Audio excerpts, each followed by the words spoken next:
Hello, everyone. It's so great to have the gracious choir, isn't it? Let us go into the scriptures. Today we'll read in the book of Luke, chapter 15, from verse 11. Let us read if you found it. And he said, "A certain man had 2 sons, and the younger of them said to his father, Father, give me the portion of goods that falleth to me. And he divided unto them his living. And not many days after, the younger son gathered all together and took his journey into a far country, and there wasted his substance with riotous living. And when he had spent all, there arose a mighty famine in that land, and he began to be in want. And he went and joined himself to a citizen of that country, and he sent him into his fields to feed wine. And he would fain have filled his belly with the husks that the swine did eat, and no man gave unto him. And when he came to himself, he said, How many hired servants of my father's have bread enough and to spare, and I perish with hunger? I will arise and go to my father, and I will say unto him, Father, I have sinned against heaven and before thee, and am no more worthy to be called thy son. Make me as one of thy hired servants. And he arose and came to his father. But when he was yet a great way off, his father saw him and had compassion and ran and fell on his neck and kissed him. And the son said unto him, Father, I have sinned against heaven and in thy sight. I am no more worthy to be called thy son. But the father said to his servants, Bring forth the best robe and put it on him. Put a ring on his hand and shoes on his feet.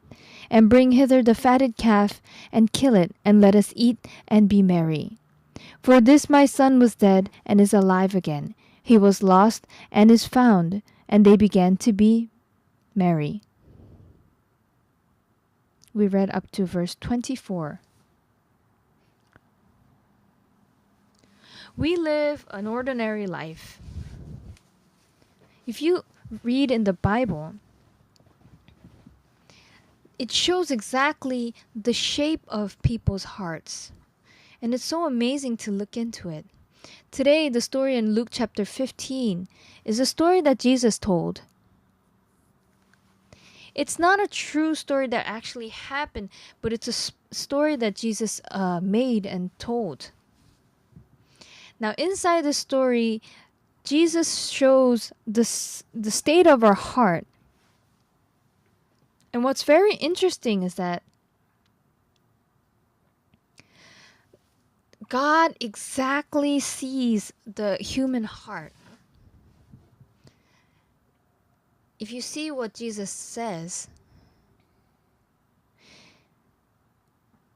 through this story, he shows the darkest side of a person's heart as well as the brightest part. It's very simple. There's a big, rich man. He has 2 sons. The second son, he thinks he's all that. He thinks he's good enough. And he asks for his father's portion, his share. I'm sure his father didn't give it to him from the beginning, but he probably kept on persuading him and asking him, begging him. So he at last gets the money, packs up, and goes off to a faraway country. When he went to a faraway country, what happened was he met a harlot. Now, a harlot is different from a housewife. Now, a harlot, they're not just harlots. They're very good. They have dealt with many different kinds of men. They know what kind of men are easy. It's true. I haven't met any, so I don't know. Let me say another one. They know what to do. They know what they could do to men to make men give them everything. There was one man who lived in the countryside who went to the city and met a harlot, and he fell for her. Now, because he fell for her, he could not get out. Many times people fall in water as they swim. People not only fall into water, they fall into dancing, they fall into gambling, they fall into games, right? And once they fall into it, they get addicted. One day, I was in the pine fields, and we bought a boat, and we were swimming at the river. And there's this rafting boat, and we were riding the rafting boat, and it would really go forward fast according to river's coursing. And I jumped into the water to swim. Now, I'm not a very good swimmer, but usually I'm not bad at just crossing over the river. And I hadn't brought my goggles, so I couldn't really see. So I just kept on swimming onwards. But as I swam, I thought, where's the hill that was in front of me? And I realized that I was going the wrong direction. What's happening?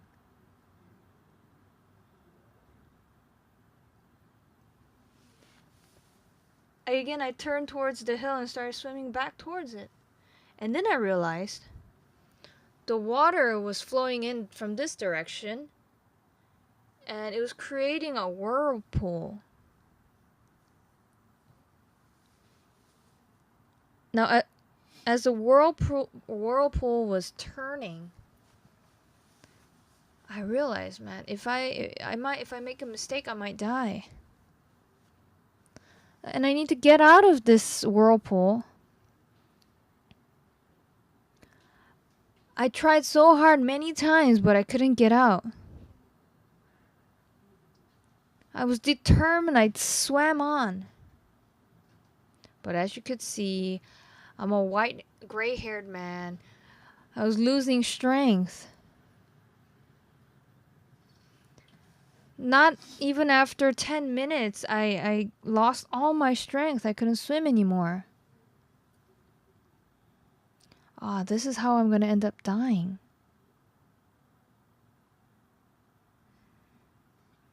I mean, if it's a normal river, I could have just swim through easily. But because of the whirlpool, I was nothing before it. My swimming was nothing. I lost all my strength. And I was just floating around in a circle. And no matter how much I would try to get out, I could not get out by my own strength.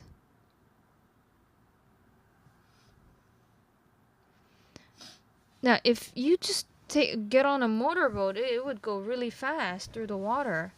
But swimming, it didn't work. So I called over to the boat again. Come back. Now, you have to be nice to people.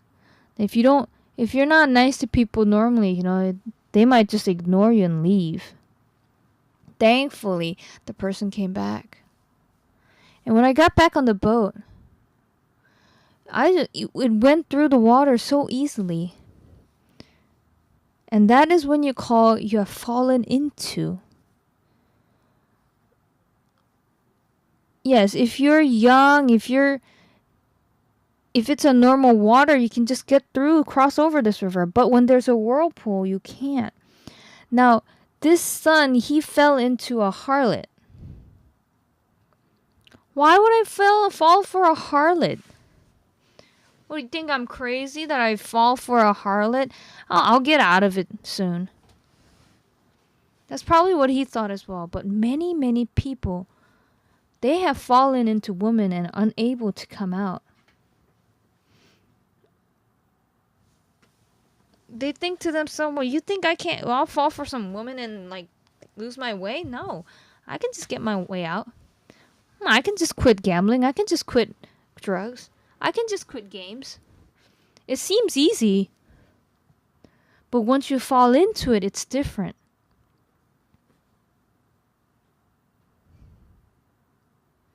Now this second son, this prodigal son, he had never fallen for a harlot. But once he did, he thought, oh, all I'm left with is this much of money. Oh my God, I'm losing even more money. I need to start my business. How am I going to start my business? But before he come back to his senses, if the harlot says anything, he would just fall for her again. And his money was just going away, drying away. And because his money was gone, even the harlot kicked him away.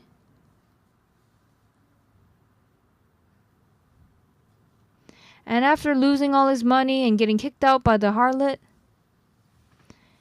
and it happened to be that year there was a famine, and the whole country was starving from the famine. Sure, if you have a lot of money, it feels like everything, is fine. But now he was very, very hungry. But it's not like he had any skills. He was just a rich man's second son. He didn't know how to do anything. And no one would try to give him a job. He would ask for a job at the swine, to feed swine. Have you fed swine? No. I'll try hard. No, please leave. I don't need you. I'll try hard. What their owner says is, I'll see if you're good enough for a month, and if you do well, then I'll let you continue. So you're not gonna even give me food? I mean, how do I trust you? You don't have any experience. But he felt like that was all he had.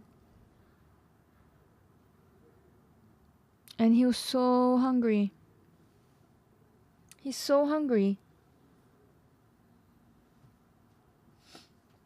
He was so envious of the swine. They get to have 3 meals a day. They get to sleep. And they get to fatten up. But he was so hungry, he could not stand it. He takes the husks and he smells what the pigs are eating. It stinks, but that's all he has. And that also he's trying to take, so the pig tries to hurt him. One day, he's sleeping. He's sleeping with the pigs. Now that a human being was among the swine, doesn't even look like a human being anymore. He looks at the moon. That moon probably shines upon my father as well. He thought about his hometown. When he thought about his hometown, he remembers that his father's servants, there are many, and they have so much to eat and spare. I'm his son. What am I doing here? So although his body was in the pig's pen, his heart would always visit his father's house. He would miss his father, his mother, his brother. And he was a rich man's son. So people around him, his neighbors, they would always favor him. But right now he was living in a swine pen. Now what the second prodigal son says.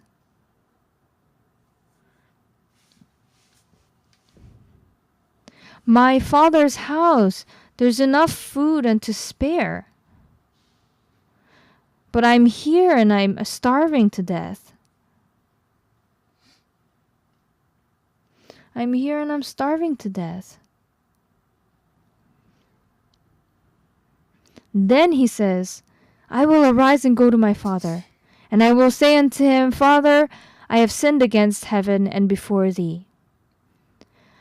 I am no worthy to be called thy son. Make me as one of thy hired servants. And that's when he gets up and walks towards his father's house. I'm sure back then there was no KTX or buses, so he walked for weeks. Although he had money back then, so he came comfortably, but now he had to walk a long, long way to get back. He thought, oh my God, I'm hungry, my feet hurt. In between resting, he went forward to his father's house. His father saw his son, ragged, but coming back home. He waited. There's a song, come home, come home. He doesn't know his father's heart.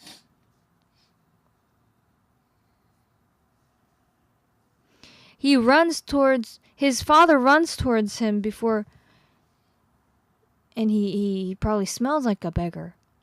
And his second son, he says, Father, I have sinned against heaven and in thy sight, and I am no longer worthy to be called thy son. But the father, he doesn't even listen. He embraces his son, and he's tearing. And he says to his servants, what are you doing? Get the warm water ready. Bring the best hairdresser.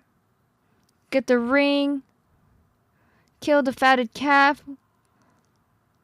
Let us be merry. And that's how the story ends. Now Jesus, in this story,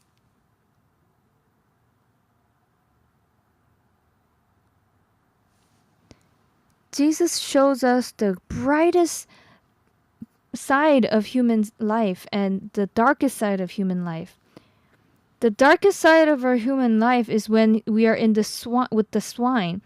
And the brightest moment is when we come back to our Father's house. But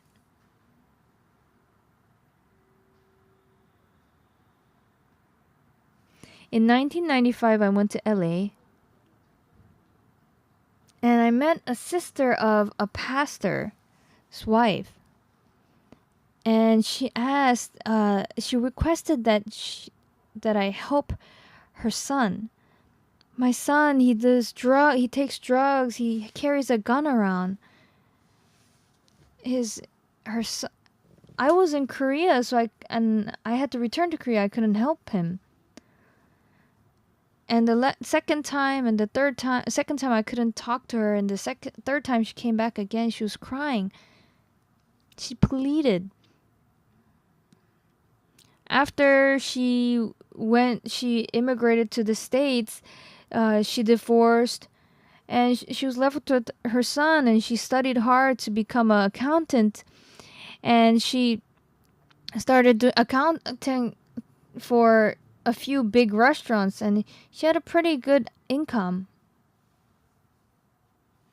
And she wanted to raise her son well, so even when she would buy her son pants, she would get the best from the department store. Whenever she'd get him apple juice, she would get the best that was available. But because she didn't know how to raise her son, that's the only way she knew. As this child turned 15, he started doing drugs. And one day he started carrying around a gun as well. When the son would come home late,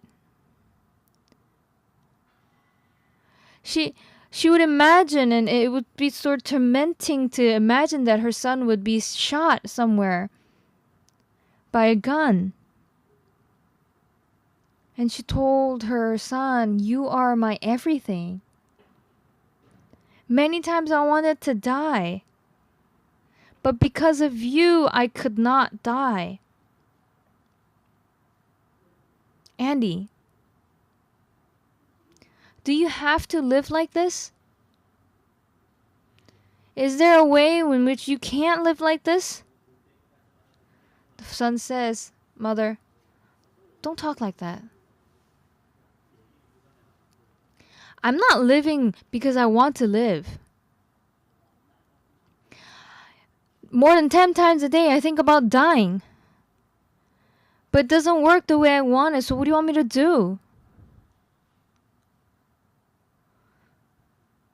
The mother, it would become an illness to her, and she came 3 times to ask me to help her, so I could not refuse her anymore. And I asked the mother, is it okay to take Andy to Korea? Yes, please take him. I brought him to Korea. He had a rainbow dyed hair, baggy pants hanging below half his buttocks. I had never seen a boy like that.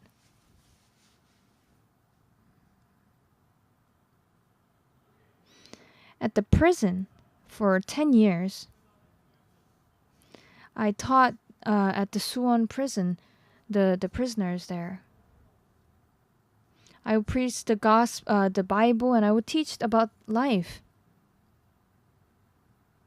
I would meet with heavy crime criminals and murderers, and I learned a lot of things. Well, as I would talk with them for hours and hours at end, these prisoners, there are crime facts, that secrets that they do not tell anybody. Of course, secrets are not something you can tell anybody. But to me, as a pastor, they would share how they committed the crime. If you listen to it once, twice, 3 times, 4 times, and 20 times, and 40 times, you start seeing the path in which criminals go. What kind of thought enters them when they commit crime, and which way and in which direction they go. Everyone, crime starts from the heart. When a woman is pregnant with a child, it doesn't just pop out and become a child. It starts from a little seed. It starts growing and growing and growing. It becomes a baby. It grows into a child and turns into an adult.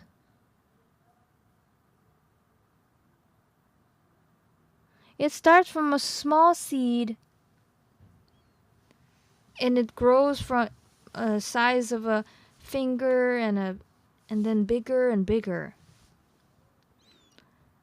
Crime starts from the heart likewise. A small thought enters. There's a small thought. This small thought comes out, and it starts growing inside the heart. And those thoughts, they start fighting inside. In John chapter 8, if you see the words about the woman caught in adultery, why did she commit adultery? It's the same. One day, a small adulterous heart came into her heart. Oh, that man's good looking, he's handsome. I wish I could have a coffee with him. I wish I could have like a little date with him. I could have like a night with him. These small thoughts, they don't start from something big. It's just small thoughts that just start growing bigger and bigger. But as this heart takes place, of course, there are also other thoughts such as like, no, you can't do that. You'll be stoned. You're gonna be killed. What about your husband? And all this hearts inside you, they start fighting. No. And if it was strong, it would hit strong and say, no, you can't do it. But if this thought starts getting really, really, really big, it starts hitting the other small thoughts, and it becomes big enough and strong enough. And that heart starts to move our body. And this adulterous heart starts moving our body and makes our body start doing something. And that's when it turns into adultery. It becomes stealing, theft, and it becomes lying. Likewise, it starts from the heart into a small thing in their heart, and it starts growing. If you read in the Bible, that student, as I read in the book of John chapter 8, the woman caught in adultery, she was caught in adultery and she was in fear, but she meets Jesus. And when Jesus, he saves her, she is filled with thankfulness. Now in your heart, you have the heart to wanting to do drugs, to gamble. There are many different kinds of thoughts. But you have to win these thoughts. And what wins these thoughts?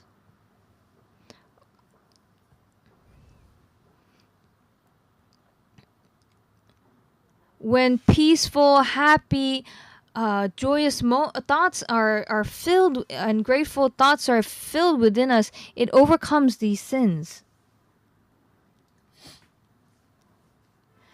There is a area called Vladikavkaz in Russia. It was a place where they produced vodka.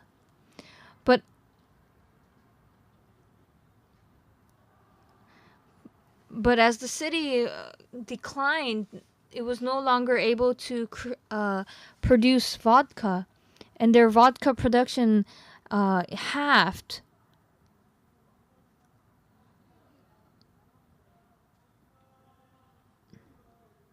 Now, if you are there's a drug called 3-9. Now, if you get a drug addicted to drugs, now that drug is 3-9. It's 99.9% almost pure. So as soon as it enters the body, it leaves quickly. But when you take out cocaine, people mix chemicals.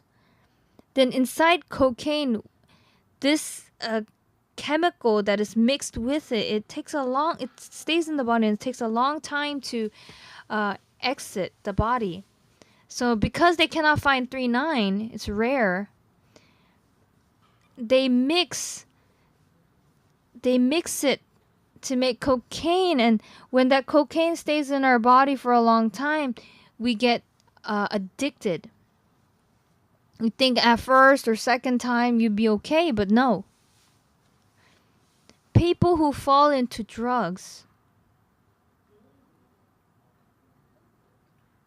so we established an IYF center there.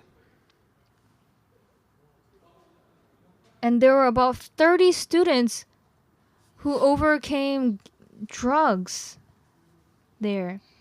And I asked them, how painful was it that you started drugs? And they said, no, Pastor, you don't know. Life is miserable when you start drugs, not because you're miserable you start drugs. Now, how you get out of this is, now the IYF, the reason why it's the biggest youth organization in the world is because it changes the lives of youth. Whatever gambling or drugs or games or such addictions, most parents, they tell their kids simply, don't do it. I'll break your computer, stop playing games. Just 1 minute, let me play. Now, let me play just a few minutes, I'll be done soon. And that soon is about like 10 hours. And then the father, he takes out the plug. And once he does, the son gets angry and he starts rebelling against his father. Now, most parents, they just say, don't do it. Don't do drugs. Don't do gambling. Don't drink. But there's nothing else they can say. No, because I know the world of the heart through the Bible. I give an example, but the day before, I got a phone call. A sister, a married sister, told me that her husband had cancer, and he would not eat his food, his meal. And of course, if he doesn't eat, he's gonna die. Now, Sister Kim Yunok, she called saying that, oh, I can't eat because I have no appetite. It's not because you have appetite that you eat. That's not the only reason you eat.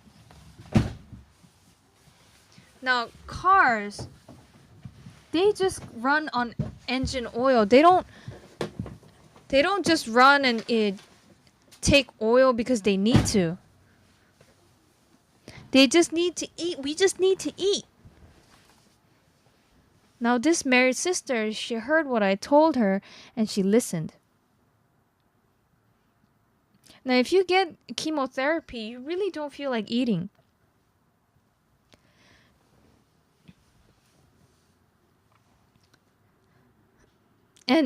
But she put food everywhere in her house, in her living room, in her kitchen, everywhere she could go, so that she would eat anywhere she goes. And as she would eat, she would get healthier.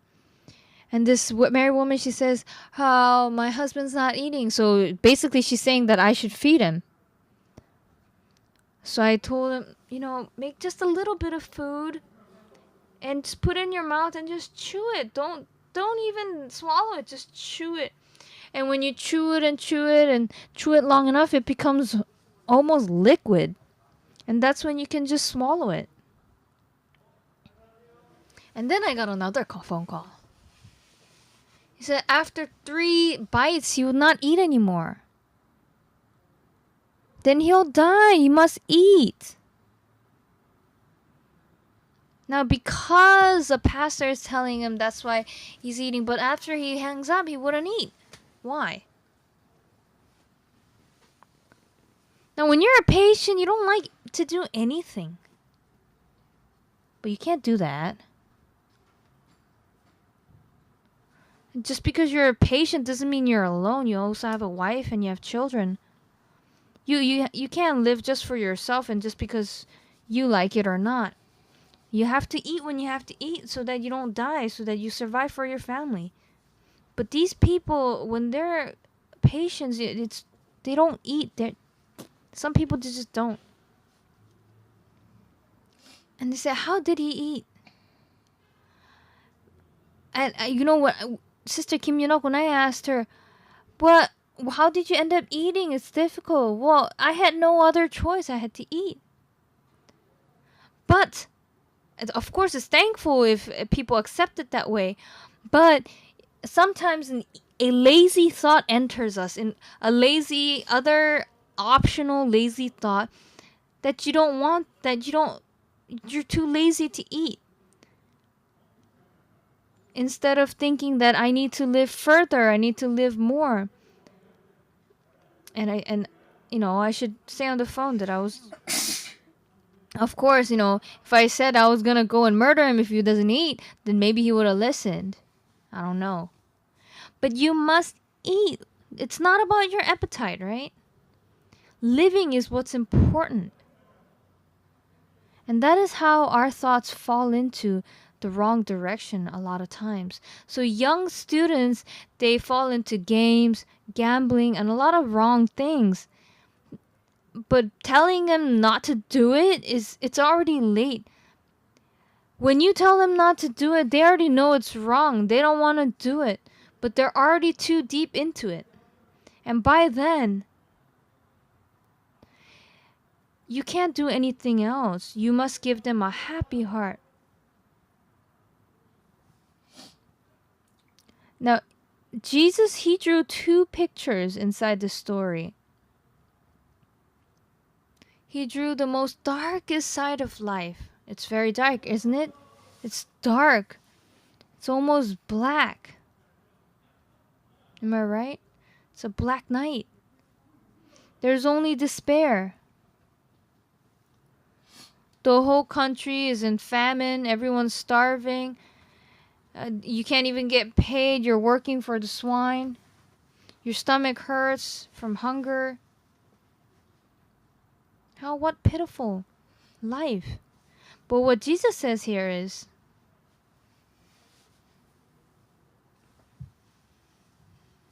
now this prodigal son, as he's deep inside the darkness of the swine,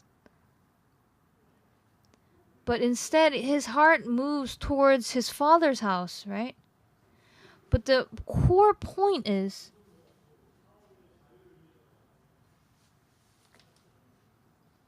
the way how he thinks. How many hired servants of my father's have bread enough and to spare, and I perish with hunger? Now what this means is,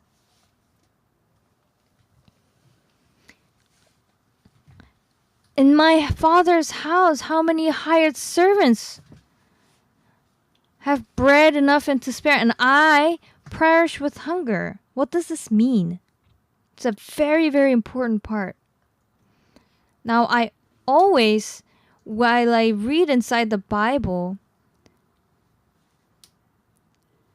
now people change by applying this change seen in the Bible. And as I spend time with a lot of youth, and as they become freed from the gambling or drugs or games, and they become happy, I'm also very happy to see them.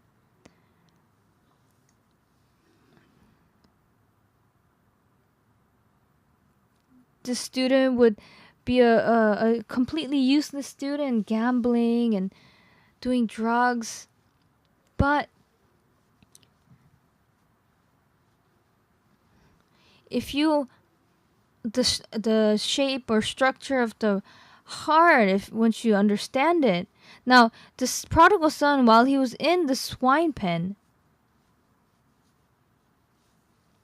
he was in pain, but it wouldn't have been this way if he had only thought about pain and darkness. Now, most people, when they get cancer, now God, when he made the body, he made our body totally different from our heart.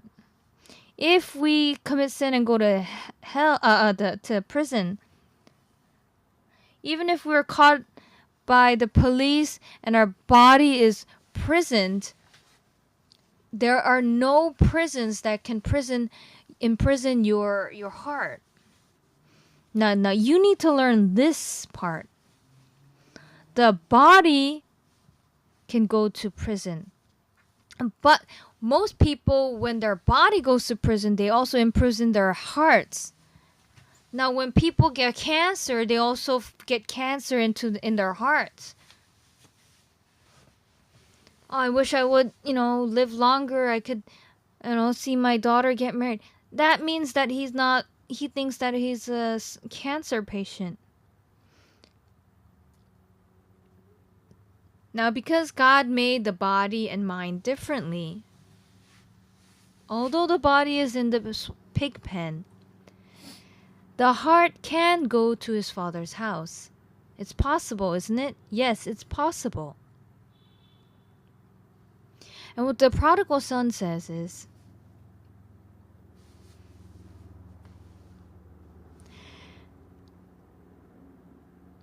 he says, how many hired servants of my father's have bread enough and to spare, and I perish with hunger?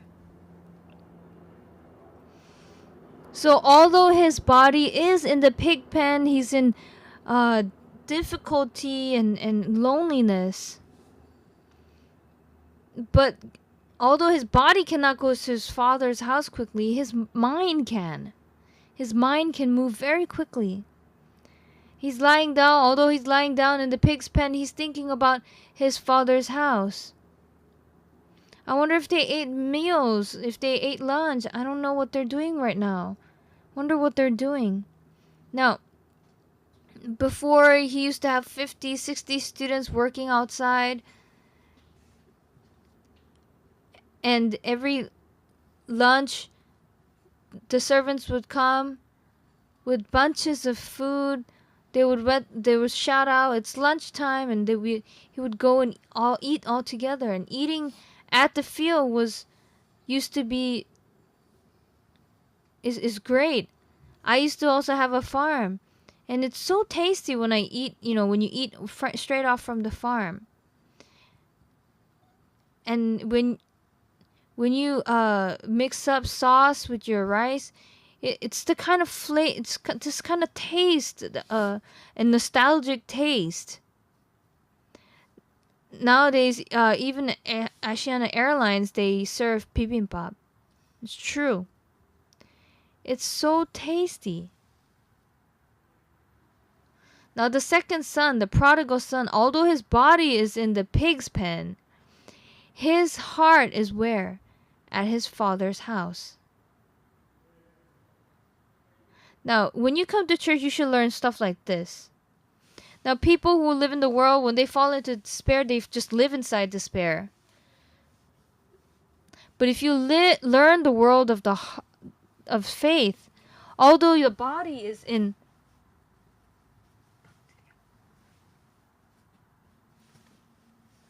although our body is in difficulty, world people, they also fall into difficulty when their body is in difficulty, their hearts.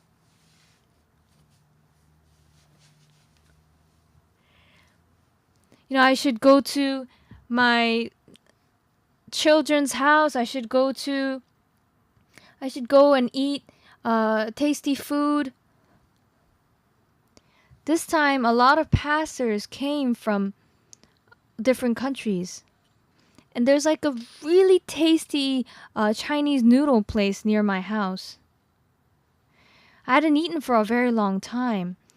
But not long ago, there was an event at our church. And we have 6 pastors. And now they work hard, but I'm a very stingy man. And I'm still a stingy man, but I need to kind of change that. But anyways, so we decided to eat Chinese noodles together, and it was so tasty. So great, amazing pastors, Christian leaders have come from abroad this time.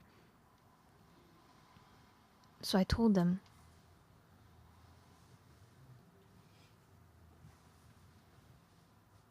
in Korea, there is a Chinese noodle menu that is actually a Chinese meal but was invented in Korea. Do you want to try it?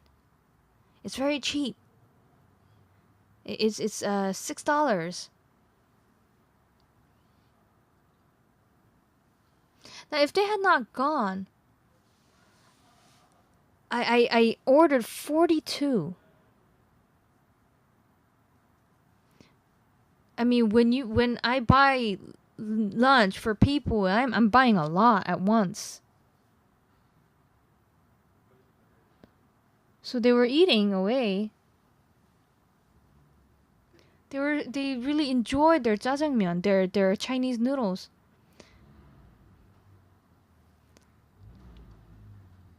But it's really tasty, although we didn't really have a chance to go recently. I'm sorry, I'm only talking about food.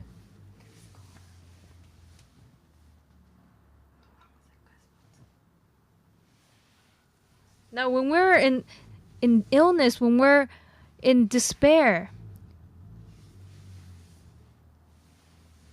sometimes you have to let your heart go out somewhere.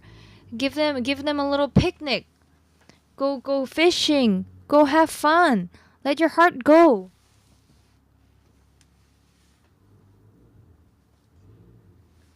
But when you get cancer, your heart also gets cancer, and then you die. Although you have cancer, you should let your heart go out and have fun. Have positive thoughts. Think of great dreams in the future. Try dreaming of such things. Your life will completely change. On the other hand, if you, even though you live in a great house, if your heart is ill, then in the end, you just fall ill. You can't just tell kids don't gamble, don't do bad things. You have to give them strength in their hearts. I mean, come on, hurry up, finish up your gaming addict. Once you get out, you can try out a new study. You can do this, you can do that. Let's work together. You have to give them hope. And this hope, it's happiness, it's joy. And as this joy, if you keep enlarging this hope, if you keep making the hope grow, then later on that hope will overcome the student's heart. And that hope will fight and win over the addiction. Likewise, this is how I teach the youth. And this is what I learned from the Bible. If you see in Luke chapter 15, you see the story of the prodigal son. How there are so many students, servants in my father's house, and how they have enough to eat. Although his body is cold and hungry and famished, his heart visits his father's house. Now, you must learn these kind of things through the Bible. When you apply what you learn on the Bible in your life, then your life really changes. Do you understand? And I spoke yesterday.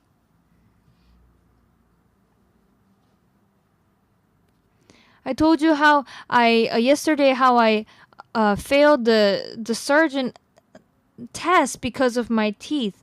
I was in despair and darkness, and I received salvation. When I received salvation, no matter what difficulty I faced, as I read the Bible, I could see God giving me hope that can overcome these darknesses. Every day, this prodigal son's heart would travel to his father's house. He would miss his father, his brother. And sometimes he would be afraid, what if, father scolds me? But every night he would travel his father's home, and then later on, he couldn't stand staying here. And he thinks to himself, how many hired servants of my father's have bread enough and to spare, and I perish with hunger?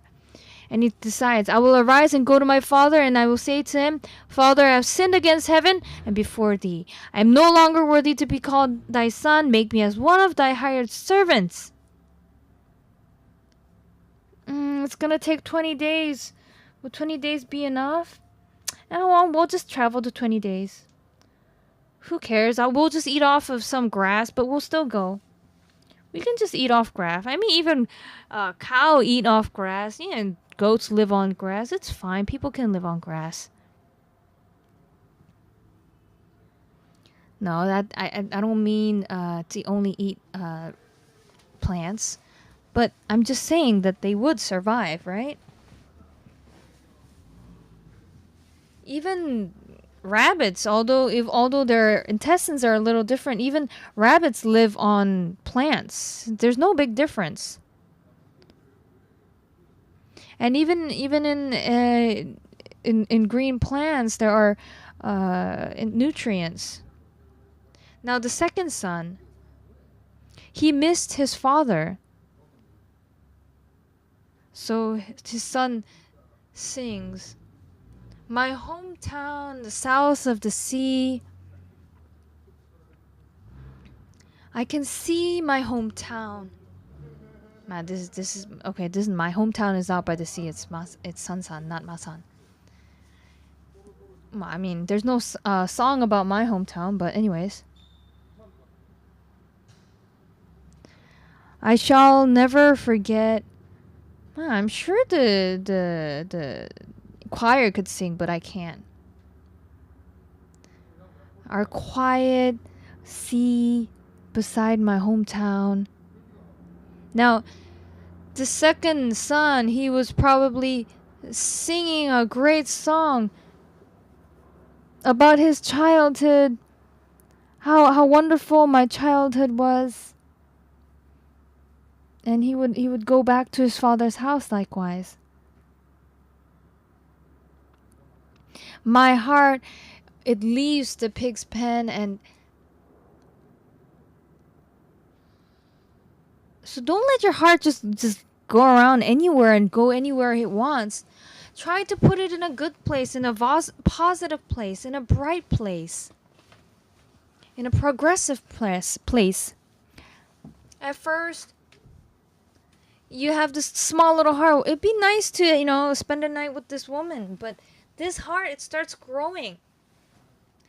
I could try a bit of drugs. Why don't I try drugs? I mean, it's a small thought, but later on it gets bigger.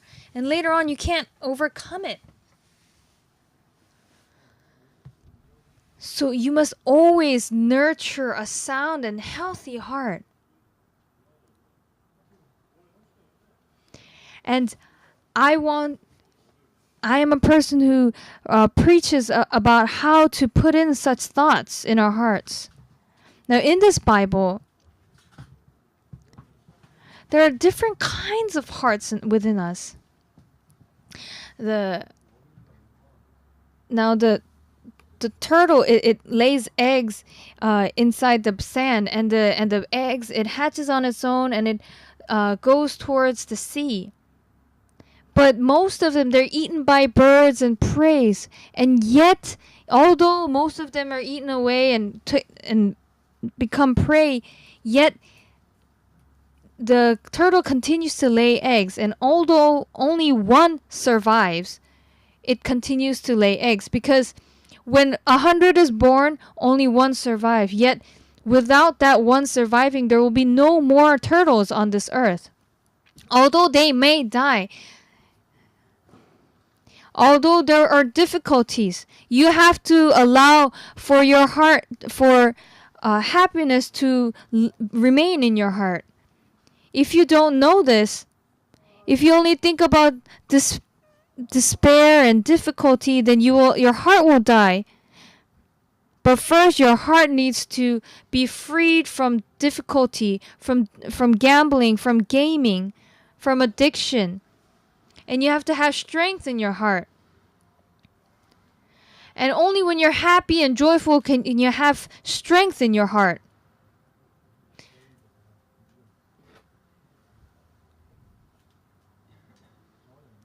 I don't think about positive, happy thoughts just once. I think about it many times.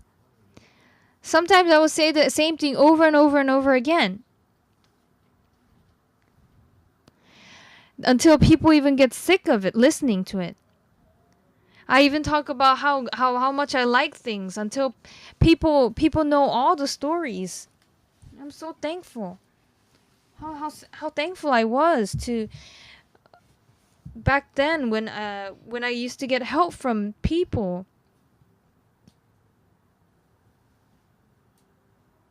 Now Jesus, he does the work of changing our hearts. When we ourselves see with our own eyes, at the wedding of Galilee, it looks just like water in the vessel. But if you believe in Jesus, you start seeing it as wine, and it becomes wine through faith. It is the power of faith. Now, if you say that you're going to die, then you'll die. But if you have faith to live, then you will live. That's how it is. What's amazing is this student named Andy, he changed. For about 6 months, and he stayed in Korea and he returned back to LA. Do you know what happened? His friends in LA, they saw Andy and say, "You Andy, is that you? How did you change so much? Did you really change? Are you lying to me? What happened? They were so surprised. How could a drug addict like you change like this? Don't you wanna do drugs again? You wanna try again? No. You used to carry a gun. I don't need it. And the kids in LA, they were shocked. After Andy returned at that summer after that summer vacation, he changed so much that other students also started to come. I would take those kids, go to Sorak Mountain, and of course, I'm not paying for all this. So. Of course, with my money, I can't do that, but their parents are paying. I would take them around, and they would change so much throughout 1 month. Of course, I didn't do all of it. God did, but their parents would contact me saying thank you. And that year, in 2001, the number of students grew, and 500 students came in 2001. And what's really interesting is, I really like students. With students, no matter how much you talk, with adults, no matter how much you tell them, they don't listen.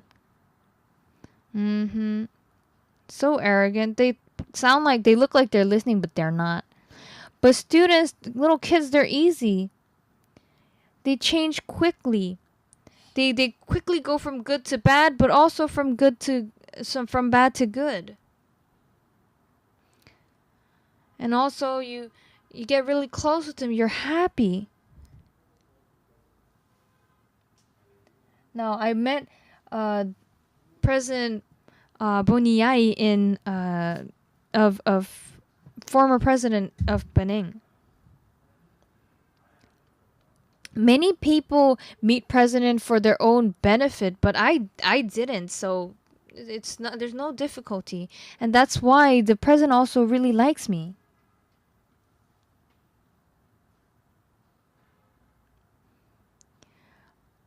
Mr. President, what do you plan to do after your term is over? It's like, I don't know. I don't have any plan. Well, I have a suggestion for you. It's not earning money, but it's going to make you happy. Why don't you become a committee advisor of IYF? So I made former President Boniyai as an advisor. I wanted to invite him when he was in presidency, but I realized that it cost so much for his security. So I invited him after his term, and as soon as he finished his term, he came straight away to Korea. Recently, he tries to come again, but he was also busy, and I was also unavailable, so he hadn't been able to come. Now, in our church, we have a lot of doctors. At the dentist, I fixed up his teeth. You don't know how happy the former president was. Now, Elder Lee Seung-hoo, he's not only, the president would compliment on how well he would treat his teeth. Also, when former President Fernando came, Elder Hwang, he is Oriental medicine doctor, and so he also checked and treated the former president of Paraguay as well. And this time, he also Elder Hwang also diagnosed the Swaziland king, and now he put up a big picture of himself diagnosing the king in his hospital. Your presidency, Mr. President. I'm very happy.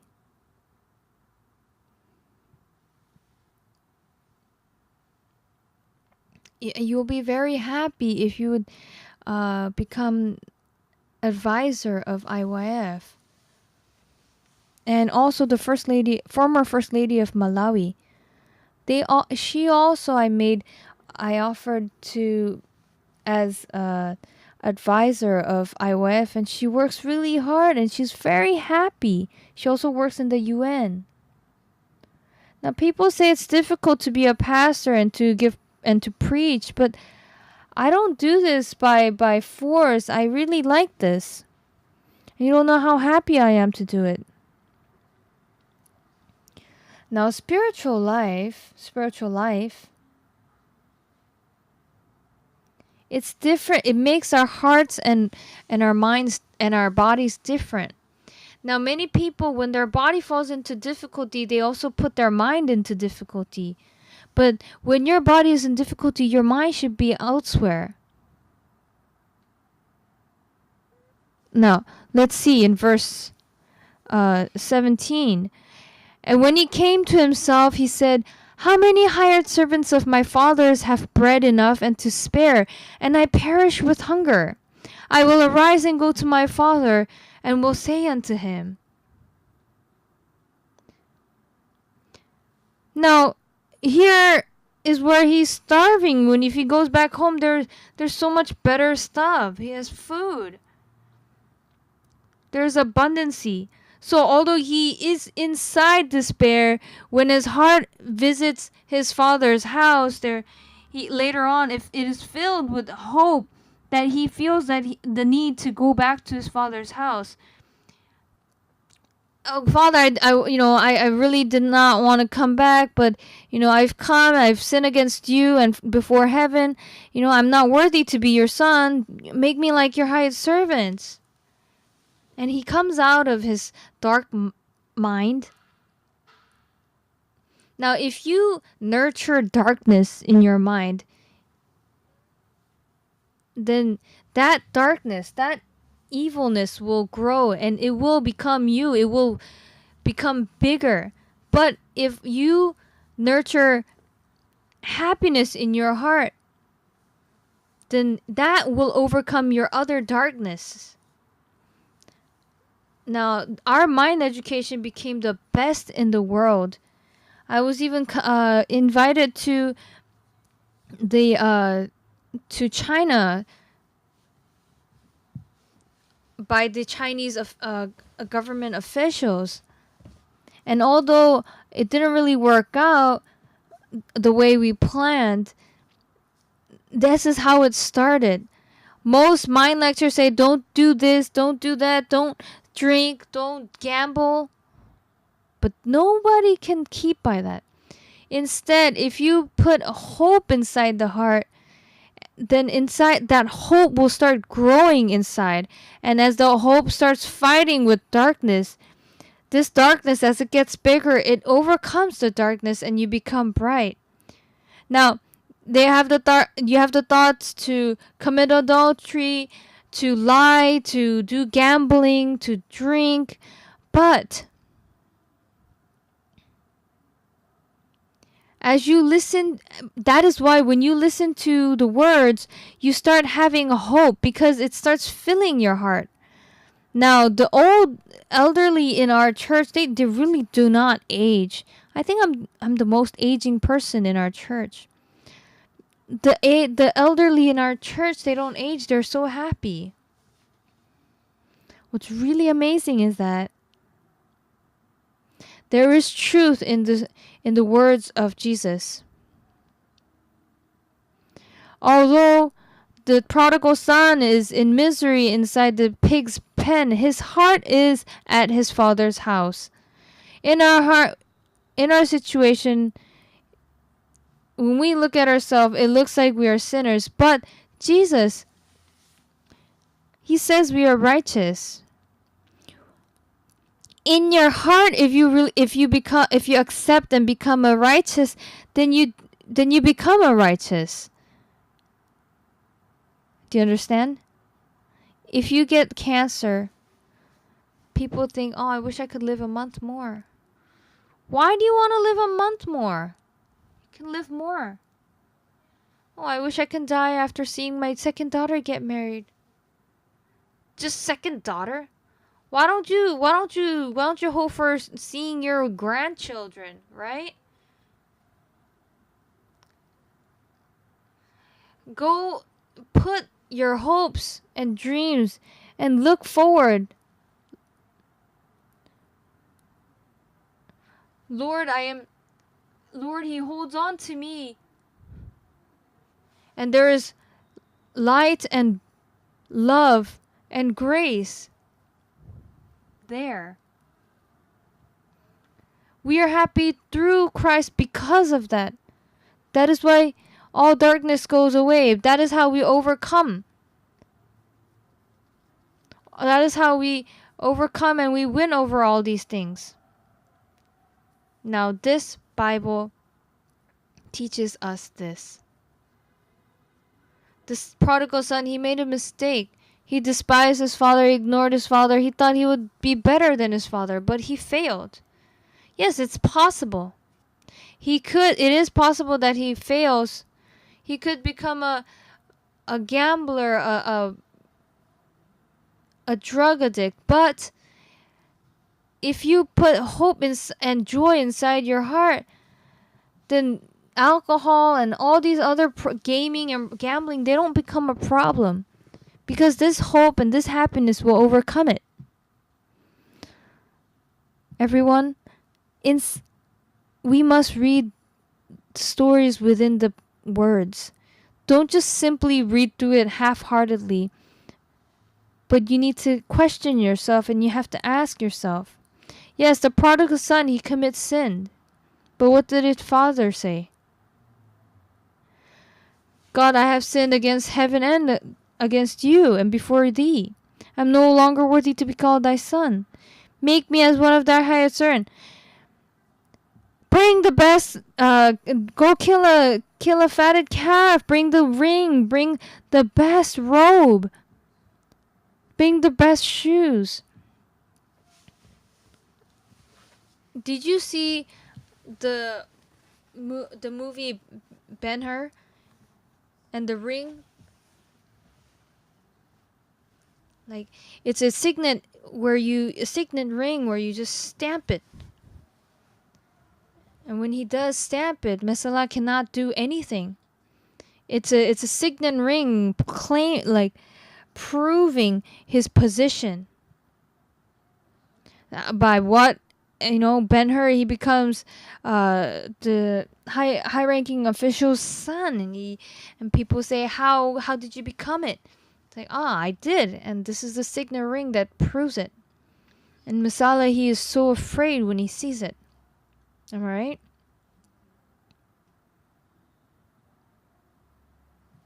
Satan has made us, God has made Satan fear us by giving us the signet ring. Do not be afraid.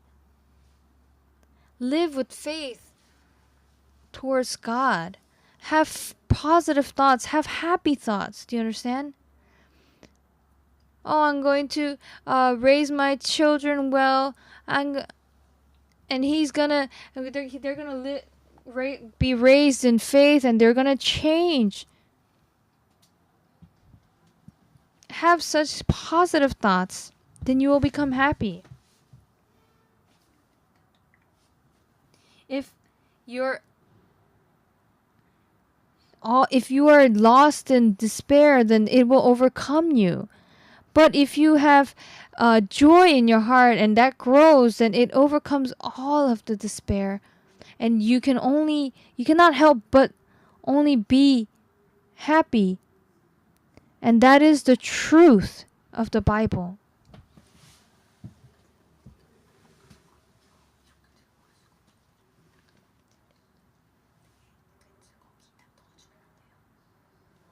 Thank you, Heavenly Father.